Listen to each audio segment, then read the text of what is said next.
Okay, Rambam Sefer Misvot. Misvot I say positive commandments. We're up to Misvah Lamed Zayin, number 37. It's a very interesting Misvah. He shenistavu kohanim. Now, mind you, that we are at the tail end of Bet HaMikdash associated Misvot, but we segued from the last Misvah into Kohanim obligations, and really in the last few of them, but the last one spoke about the rotations of the Kohanim, and now we're going to keep on Kohanim for a few Misvot.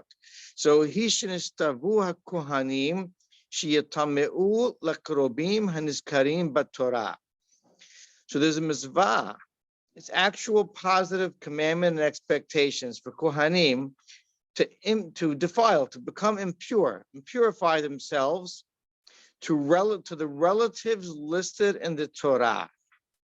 In other words, let the Rambam explain. Because as you know, because the Torah has prohibited and prevented them from impure to becoming impure, to defiling themselves in terms of contact with a deceased. Contact means physical contact. It means being in the same enclosed area, under the same roofed area with the deceased, and other types of indirect contact, because they're prohibited in that lichbodam, for their honor, for their higher stature. V'hitir lahem lehitameh lekrovim, and on the other hand, the sensitivity of the Torah allowed them to be in contact with certain relatives. There are 7 close relatives, should they pass, that they are allowed to become tameh as an exception, so that the Kohen, who is a human being, can be able to deal properly and respectfully with those deceased relatives. And we know that because they're listed in the beginning of Parashat Emor as the mother, father, brother, sister, son, daughter, wife. Well, the wife is not mentioned explicitly, but because of that, lest you think that that's optional. And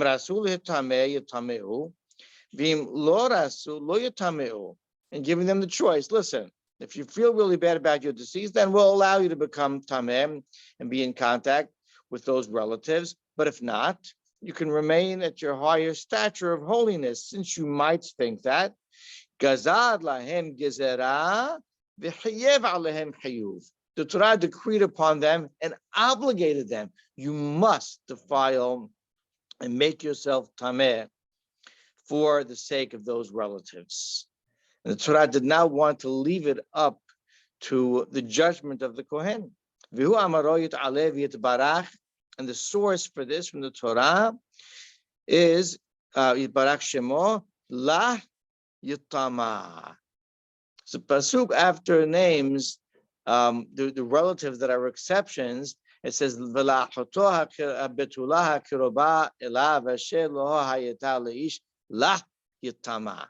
And his sister, who has not yet been married to another man, Lah Yitama, for her he should become tameh. That's obviously a superfluous term in the pasuk, because it was already listing Labiv, Lemor, and the other relatives that he can become tameh to. Why have to say to her you become tameh? So we know from this, Kilomar la'achoto, for his sister, that he must become impure and tameh should she pass away, and that goes for all the other relatives as well. So La Yitama is the command. Now, V'lashon Sifra, it says in the Midrash, La Yitama, Misvah. It's a Misvah upon him from those 2 words. Lo Rasal Yitameh, Mitamim oto be'al korho. How far do we go?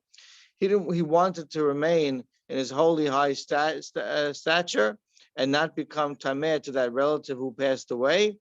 We force him to become tameh against his will. There was a case, story, an event in the Gemara where a great Kohen, Yosef HaKohen, Tamir HaCham, his wife passed away, unfortunately, Erev Pesach. And he has Korban Pesach coming up. and he didn't want to lose out on his Korban Pesach. So he wanted to escort her, tell others what to do, but not himself become Tameh by being in contact or proximity. Hachamim literally physically pushed him to be in contact with her and made him become Tameh against his will, because that's the Misvah the Torah is talking about. Now, that is the surface presentation of this Misvah. Says the Rambam, V'zehu be'asmo hu Misvat Avel. Incorporated in this Misvah of La Yitama, for a Kohen to have to impurify himself to his relatives when they're deceased, is the Misvah of the mourner. The Misvah of mourning is actually included in this Misvah. Kilomar, Kol ish mi Yisrael hayav l'hitabel al korovav. Kilomar shisha mitem Misvah. Meaning, what the Torah is trying to tell us when he says, Laha Yitama, become Tameh to her, is not only a directive to a Kohen, but indirectly a directive to all of Am Yisrael. And to say that you must be involved with. Yitama could be a general word that's code word also for interacting and being involved with your 6 close relatives, but minam should they pass away, and you're obligated to be involved in avelut, in mourning for them. Ulhazek hayuvzeh bi'eroto bakohen. So now you're going to ask, why would the Torah then hide the Misvah of avelut, of mourning, in this Misvah of forcing of a Kohen's obligation to become Tameh to his relatives? Well, it framed this Misvah, the Misvah of a Kohen, and included in it Shehu Muzhar al Hatumah, Shetameh al Kol Panim Kish'al Yisrael. It used a Kohen who himself has a restriction of impurity in general, and he has to equate himself, does the Kohen, to all others in Yisrael, to Levis in Yisrael, and become Tameh, Kedesh lo yitalesh din ha'avelut, so that the Kohen doesn't uproot the obligation of mourning. So we used a more extreme example, basically. We just, and from that you can learn everyone else. As if to say, even Mr. Kohen, who has a general prohibition of becoming Tameh, must be involved in his met when when one of the relatives passed away. So that is the paradigm, and of course everybody else, who even, of course, those who are not obligated or restricted in Tum'ah in general, Yisraelim, for instance, would have to be also become involved, and this is all because the Torah wants us not to forsake the laws of mourning. And we know from Hachamim that only the first day of mourning is an obligation from the Torah. So in the Gemara, the Gemara, Moed Katan, which is the source of 90%, I'm just giving that general stat, but maybe much more than that, of the laws of Avilut, are in the second half of Mosechet Moed Katan. It says, Eno noheg Avilut barechev.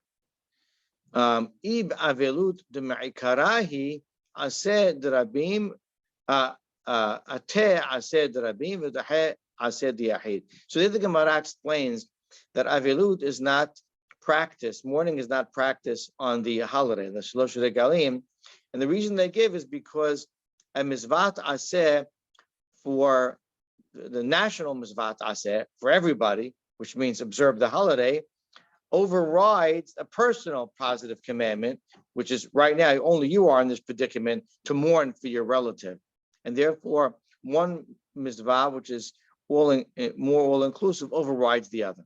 What do you get from this? So definitely from that discussion and that line from the Gemara, we imply, really almost explicitly, that indeed Avilut mourning is a positive commandment. But as we said, only the first day, the rest of the 6 days, other 6 days of mourning, are rabbinical obligations only. ואפילו הכהן חייב לנהוג אבלות ביום ראשון, ויטמא לקרוביו והבן זה. And even the Kohen, as we've already mentioned, has to practice mourning on the first day and force himself to become tameh in order to do so. So he names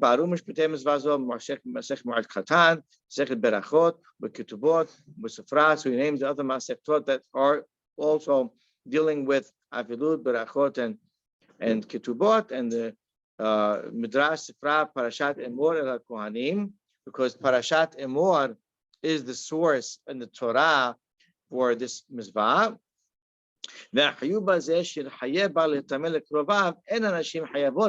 Women are not obligated to become tameh to their relatives. Why?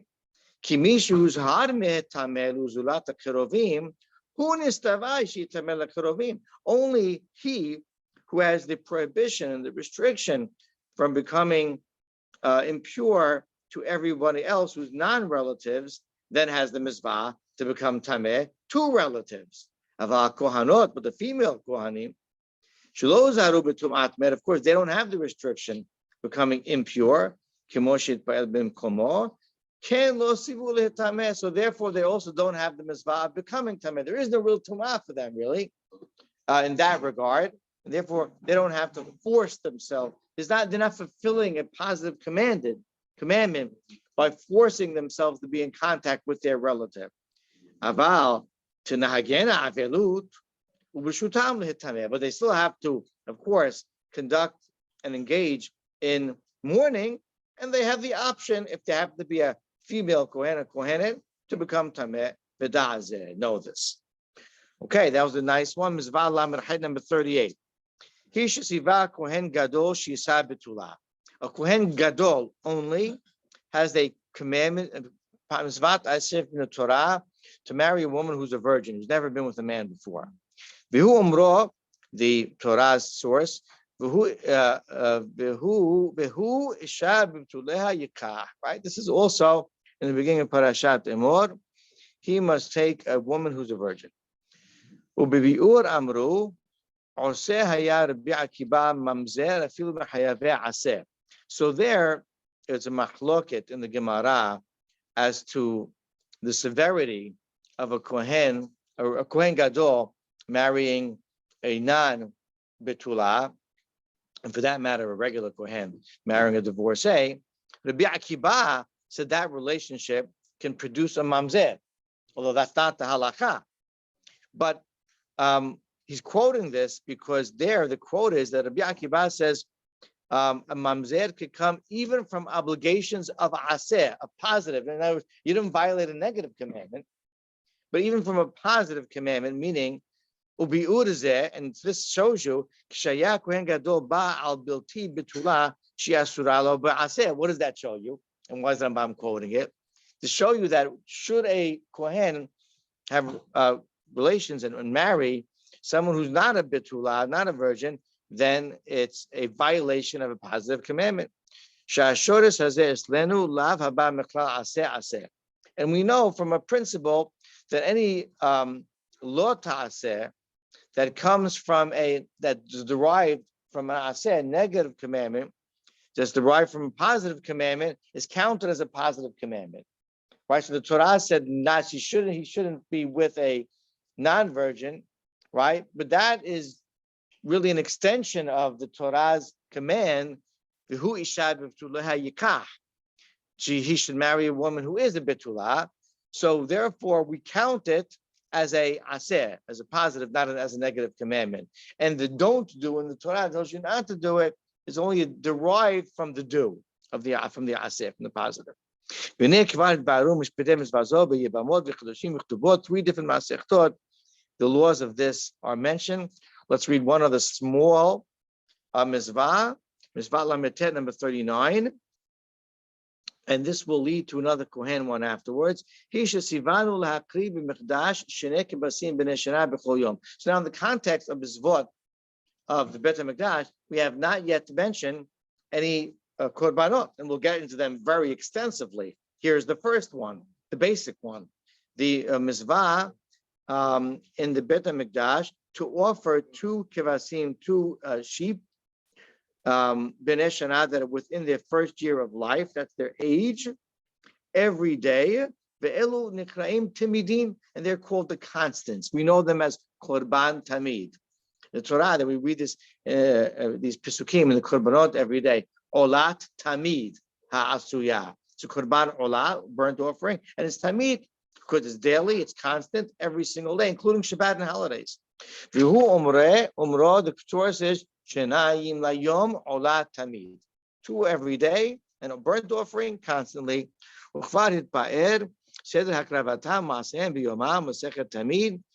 in Yoma and Tamid, which does not have a Gemara to it, the Mishnah Tamid, are the laws of Korban Tamid mentioned.